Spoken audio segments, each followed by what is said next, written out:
Lana, lundi 2 septembre. Ils sont tous entrés en classe. J'ai préféré attendre avant de me relever. J'avais déjà tellement honte. Si en plus ils avaient vu que j'avais les fesses trempées, je crois que je serais repartie chez moi en courant.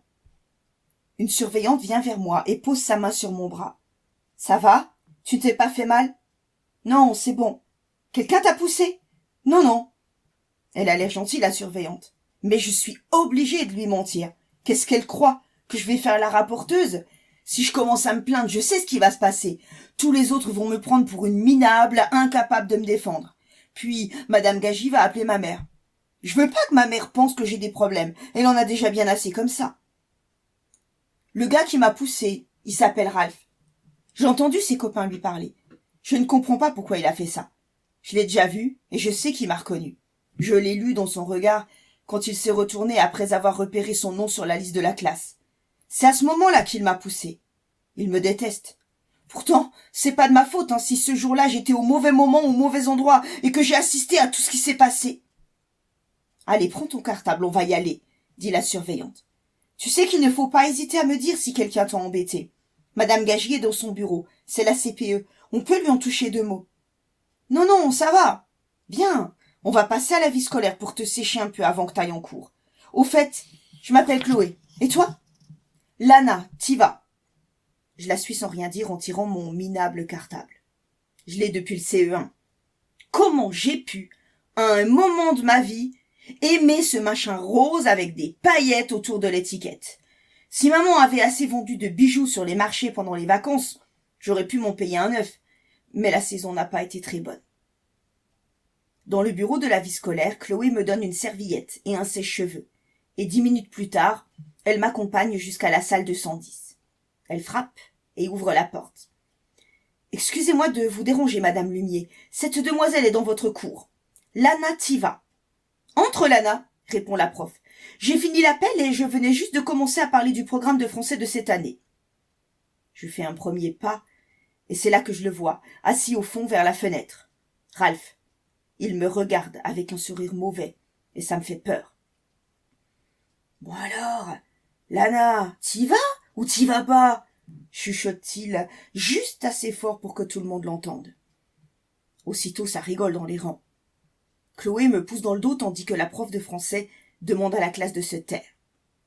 Je passe devant une place libre à côté d'une fille, mais je ne m'arrête pas, j'ai trop peur qu'elle m'empêche de m'y asseoir.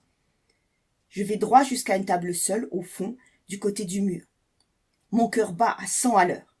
Tête baissée, je me sens encore plus nulle que d'habitude. Si seulement ils pouvaient tous disparaître. Heureusement, Madame Lumier est sympa. C'est notre prof principale. Elle nous fait remplir une fiche, puis elle nous explique le déroulement de la journée. Comme vous le savez, vous resterez seulement la matinée. Cet après-midi, ce sont les 5e, les 4e et les 3e qui font leur rentrée. Ceux qui mangent à la cantine pourront partir à 13h30 après le repas.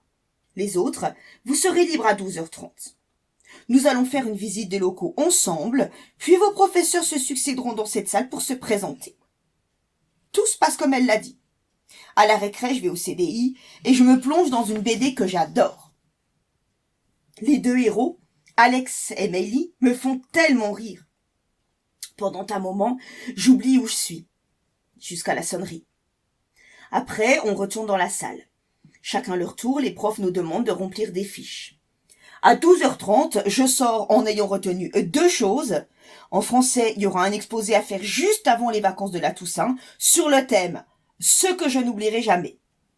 Madame Lumier a conseillé de ne pas attendre le dernier moment pour s'y mettre. La deuxième chose est plus embêtante.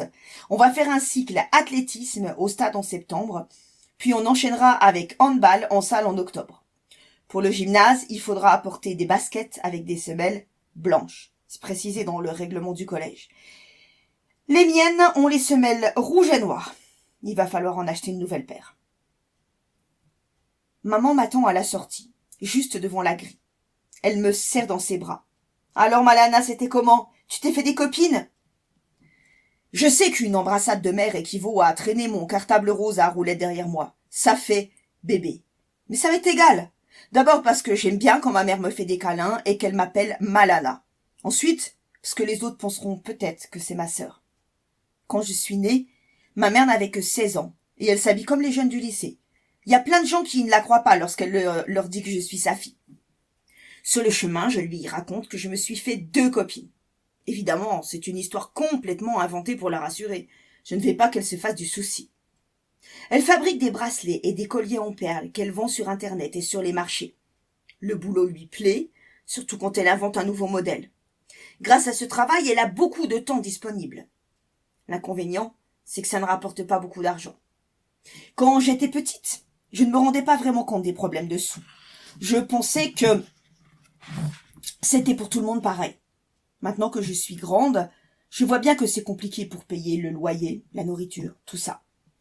C'est pour cette raison qu'il faut que je la protège et que je lui évite à tout prix de s'inquiéter pour moi. On marche en shootant dans un caillou, chacune son tour, sur le trottoir, et je repousse l'annonce de la mauvaise nouvelle, jusqu'à ce qu'on arrive sur le paillasson de notre studio. Pour le sport, je vais avoir besoin de chaussures à semelles blanches. Maman déverrouille la porte et je la suis à l'intérieur. Elle fouille dans les affaires du côté du canapé, qui est aussi son lit. « Tiens, Malana, dit-elle en me tendant un billet de 10 €. Ça, c'est pour les chaussures. Tu iras les choisir toi-même. » Ensuite, elle ouvre sa boîte d'atelier et on sort 2 beaux bracelets. « Et ça, c'est pour offrir à tes copines. » Je les prends avec un merci et un sourire et je les glisse au fond de ma poche de jean. Après, on goûte et on fait une partie de Dr Maboul, de Puissance 4, de 1000 sabords et de Perudo. Entre ma mère et moi, je ne sais pas laquelle adore le plus les jeux de société. On est capable de faire des tournois qui durent un week-end entier.